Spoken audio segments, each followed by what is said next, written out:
Okey, jelas ya? Ya betul, nama saya Ayah. Kita tidak boleh keluar daripada kasih sayang Tuhan. Walaupun satu zarah, kita kena kekal dalam kasih sayang dia. Itulah kunci kepada kebahagiaan dan ketenangan hidup. Okey, yang pertama kita kena betulkan pemikiran. Teknik yang kedua untuk mendamaikan diri, untuk move on, kita boleh gunakan teknik fokus 5 perkara positif. Okey, 5 perkara positif. Okey, cuba fikirkan 5 perkara positif yang anda perolehi semasa PKP. Fokus yang positif. Contohnya masa PKP, sebelum rehat bersama keluarga. Masa PKP, kita boleh masa untuk rehat diri kita, tak lagi rushing kerja. Masa PKP kita boleh siapkan kita punya tugas-tugas yang tak selesai ya. Masa PKP kita boleh rapatkan hubungan dengan keluarga. Anak-anak kita mungkin dia pergi kolej belajar, jadi tak ada banyak masa, dan kita berkumpul satu keluarga. Dan masa PKP kita boleh masak makanan. Jadi tetap ada perkara positif tu kita kena fikirkan, dan kita kena highlightkan 5 perkara positif kita kena fikir ya.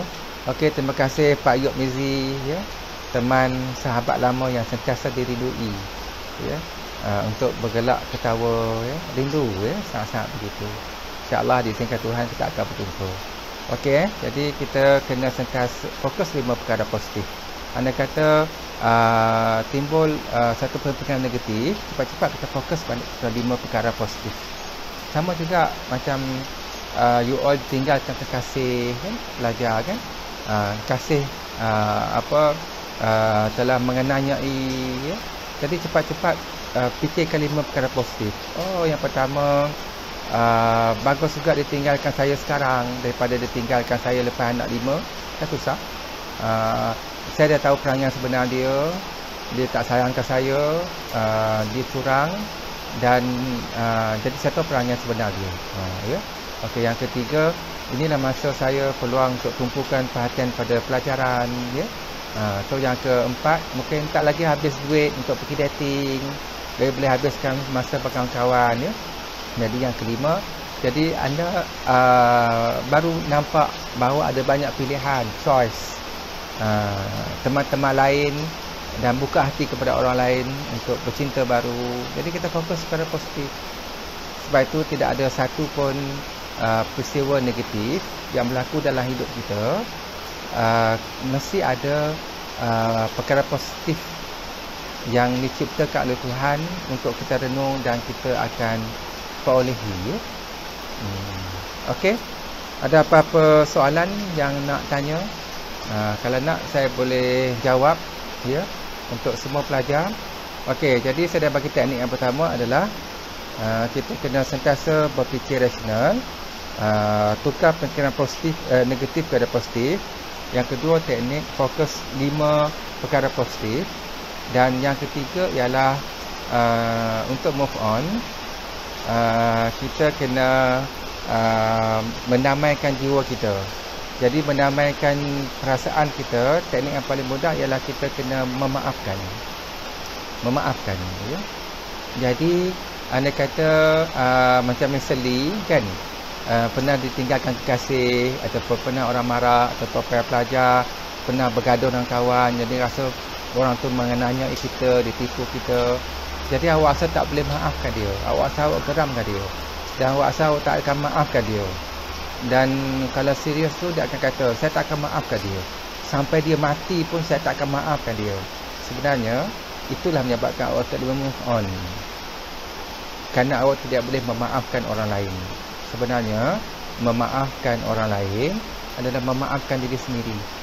Bila awak maafkan orang lain, awak telah maafkan perasaan amarah awak telah maafkan kesilapan kita kerana mencederakan emosi sendiri, awak telah maafkan pemikiran negatif awak. Sebab tu kita kena maafkan. Jadi caranya ialah kita hanya kena lapaskan. Lapaskan paling baik ialah kita lapaskan waktu sebelum tidur dan selepas bangun bertidur ya. Contohnya kita marah kepada Roslan. Kita kata Roslan pernah menipu kita, pernah mengenanyai kita, Ya, walaupun kita marah, cakap tak nafas. uh, Roslan, walaupun kau telah menipu aku, walaupun kau telah mungkir janji, tapi aku maafkan kau dan aku doakan engkau bahagia, berjaya, cemerlang dan hidup dengan penuh kekayaan dan kebahagiaan. You kena cakap macam tu. Kalau dia tak mau cakap keluar perkataan macam tu, you kena pujuk diri you sendiri. Itulah dipanggil memaafkan diri. Benda yang kita susah nak sebut tu kita sebut juga. Contohnya macam Ani kan, Ani telah tak berkahwin dengan Mr. Lee. Jadi Mr. Lee kena sebut, lapaskan Ani walaupun gagal menunaikan janji dan kita tak berkahwin, tetapi saya terima dan saya redha dan saya maafkan Ani. Dan saya berdoa Ani jadi orang yang baik, sihat sejahtera, kaya raya, bahagia, anak ramai dan mencapai kesyurgaan dunia ini sampai bila-bila, sampai akhirat dan penuh dengan kebahagiaan dan kebaikan, tidak ada keburukan, kebaikan saja. Walaupun mula-mula mungkin you cakap dengan terpaksa, you cakap je. Ataupun cakap dengan tak ada perasaan, you hanya cakap hari-hari sebut, terutama waktu nak tidur. Dan bangun tidur ataupun waktu you rasa trigger tu datang, cakap saja. Lama-lama nanti benda tu akan sebati dan okey, ya. Masa saya pergi Melaka, ada satu saya buat seminar mental health. Ada satu peserta tu datang ke depan, dia buat testimoni. Dia tidak boleh tidur selama 3 bulan kerana dia putus tunang. Dan lelaki itu telah mengenainya dia dendam, dia marah, dia malu. Dia tak boleh tidur 3 bulan. Lepas tu apa dia buat? Setiap malam dia memaafkan. Saya maafkan awak, awak tak ada apa-apa dengan saya, itu bukan salah awak, tapi memang takdir kita. Dan saya doakan awak bahagia, awak baik, awak sihat, awak cemerlang. Hari-hari dia buat, hari-hari dia buat. Lepas 2 minggu, 3 minggu, masalah insomnia dia hilang. Dia boleh tidur dengan nyenyak macam baby, hati dia tenang, hati dia lapang. Dia tak tahu bila masalah tu selesai, tapi dengan cara terapi memaafkan. Ingat tidak boleh memaafkan orang lain adalah tidak boleh memaafkan diri sendiri. Apabila kita berlatih untuk memaafkan orang lain, sebenarnya kita memaafkan diri sendiri. Dan kesan baik, ketenangan, kedamaian itu akan kita rasa, kita dapat daripada diri kita. Okey. Dan teknik yang keempat yang saya nak sampaikan untuk move on ialah deep breathing. Jadi deep breathing paling mudah ialah kita buat pernafasan relaxation. Tarik nafas, lepaskan, tarik nafas, lepaskan. Itu cara paling mudah untuk mendamaikan jasad kita, fizikal kita, daripada dada berdebar-debar, rasa sesak nafas, tangan kita shaking, rasa tak senang duduk, tarik nafas saja. Tarik nafas. Tarik nafas. Ya, dan jika kita rasa tak berkesan, kita boleh buat pernafasan yang lebih ekstrim. Kita pakai deep breathing, tarik dengan kiraan 8, tahan dengan 16 dan lepas dengan 8. Tarik dengan 8, tahan kat dada 16. Masa tahan tu rasa kepala, dada macam nak meletup, tak apa, biarkan tahan. Masa tu kita akan masuk ke alpha, kita akan masuk ke hening. Masa tu masalah pemikiran semua tak ada, sebab kita fokuskan kepada pemikiran, jasad, perasaan kita. Kita cukup 16, kita lepaskan melalui mulut dengan perlahan ikut nadi. Ya, kita tarik lagi. Naik ke alapan, kita tahan. Masa tahan tu nanti kita akan fokus kepada jasad kita, fisiologi kita, perubahan kita, mindfulness, sedar perubahan diri kita. Dan kita akan sedar perubahan suhu panas, sejuk badan kita. Dan kita rasa badan kita berdenyut, dan kita rasa kita punya nadi kita kejang. Fokus kepada diri, lepas tu lepaskan perlahan. Dan kita rasa makin lega, makin lapar, makin tenang. Ya, itu paling mudah lah. Paling mudah untuk berdamaikan diri adalah deep breathing lah. Okey, jadi ada apa-apa soalan ni? Kalau tidak ada, saya akan rumuskan apa yang saya sampaikan. Yang penting kita faham dan kita aplikasikan, ya. Jadi kalau soalan boleh soal, ya. Sambil itu saya akan merumuskan apa yang telah kita bincangkan. Yang penting hidup kita mesti move on, ya. Tajuk yang jarang orang cakap, tapi dia sangat penting untuk diri kita.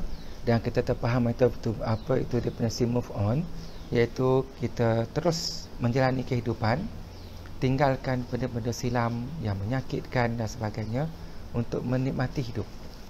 Dan semua marah, dendam, rasa tertipu, rasa berdosa itu hanya memori saja, ya, yang merangkap pemikiran kita.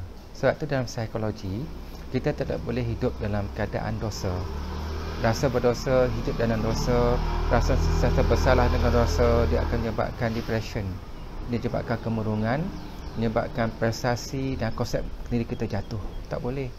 Jadi kita kena hidup dalam rasa pengampunan, kita kena hidup dalam rasa rahmat Tuhan.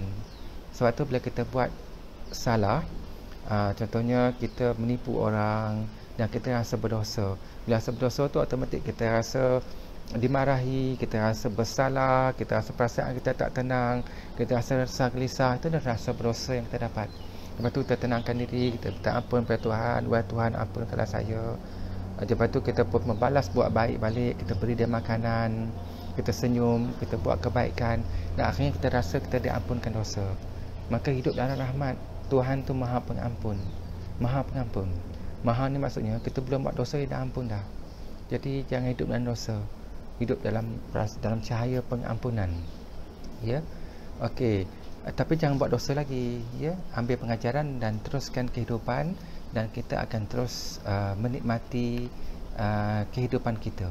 Dan saya pernah jumpa orang yang rasa berdosa kepada mak dia, dan mak dia pun marah dia, maki dia, kata awak berdosa pada mak. Itu saya tak tahu macam mana mak dia macam tu.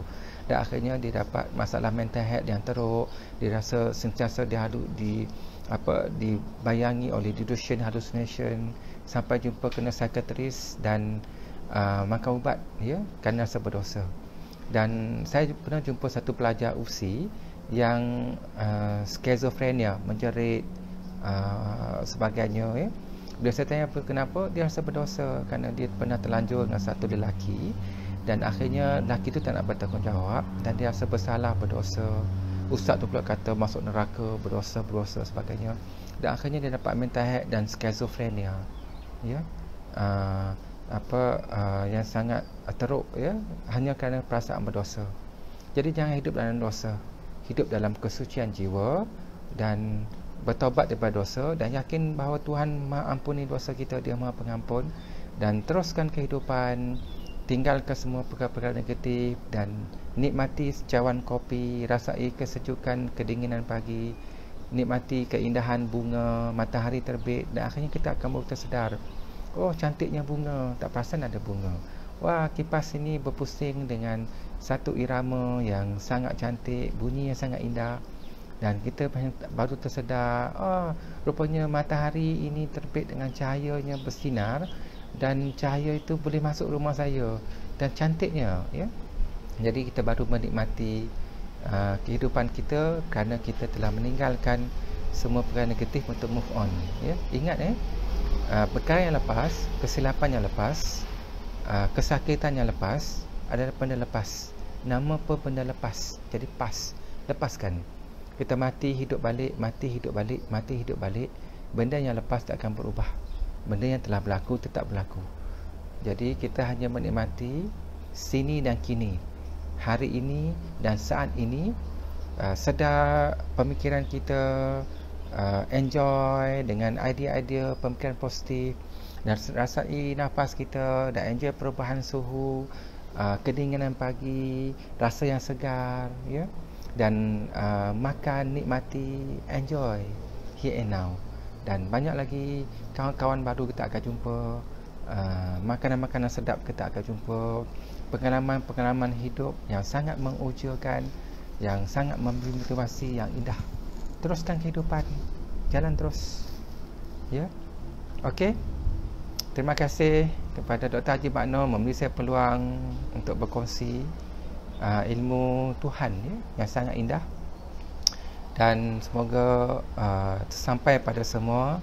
Dan yang penting praktis. Dan saya telah berikan 4 teknik. Yang pertama ialah bagaimana kita sentiasa berfikir positif untuk menghasilkan perasaan yang positif. Yang kedua, saya kongsi teknik fokus 5 perkara positif. Dan yang ketiga, saya beri teknik memaafkan adalah memaafkan diri sendiri. Dan yang keempat, saya beri teknik pernafasan relax dan pernafasan deep breathing untuk mendamaikan jasad kita. Dan jumpa lagi dalam sesi yang seterusnya. Semoga kita dalam rahmat Tuhan. Ingat, 99% apa yang kita dapat dalam hidup kita bukan sebab doa kita, tapi sebab anugerah Tuhan yang Maha Pengasih dan Maha Penyayang. Daripada hujung rambut sampai hujung kaki, Dia anugerahkan berbagai-bagai perkara. So enjoy dan menikmati setiap anugerah tanpa memiliki. Dan menikmati tanpa memiliki lebih indah dan lebih nikmat. Assalamualaikum warahmatullahi wabarakatuh. Terima kasih dan jumpa lagi dalam program seterusnya. Peace, no war. Mendamaikan diri. Terima kasih.